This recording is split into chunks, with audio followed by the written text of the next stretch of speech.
চ্যানেলটি সাবস্ক্রাইব করো, পাশে থাকো। ভাইপো বলছে নেশা চটকি গেছে, 2 টাকা খাইলি, সঙ্গে করে নৌকা গুঁড়া নিয়ে লিছি। তারপর দল বললে বেরিয়ে গেছি। ফাইনালি তেঁতুল গাছের কাছে পৌঁছে গেছি। কে তেঁতুল গাছে উঠবে ডিসিশন নেওয়া হচ্ছে। তারপর কালু ভাইপোকে গাছে তোলা হচ্ছে। হেইয়া জোর লাগা কে, কালু ভাইপো গাছে উঠে গেছে, তেঁতুল ফেলেছে, কুড়ানো হচ্ছে। কালু ভাইপো এত কালো যে দেখা যায় না গাছের থাকে। তারপরে গাছ থেকে নামতে না পারে ভাইপোর যা কীর্তি দেখালো। তারপরে ফাইনালি এখানেই আগুন জ্বালানো হচ্ছে, তেঁতুলগুলাকে পোড়ানো হবে।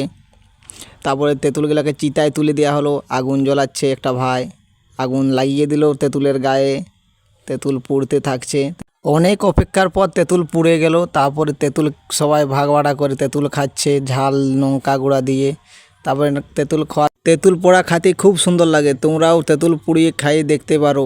কালু ভাইপো খাচ্ছে, কালু ভাইপো ঝাল লেগেছে, জল জল করে চিল্লাচ্ছে। আমি বলি জলে ঝাঁপিয়ে দে।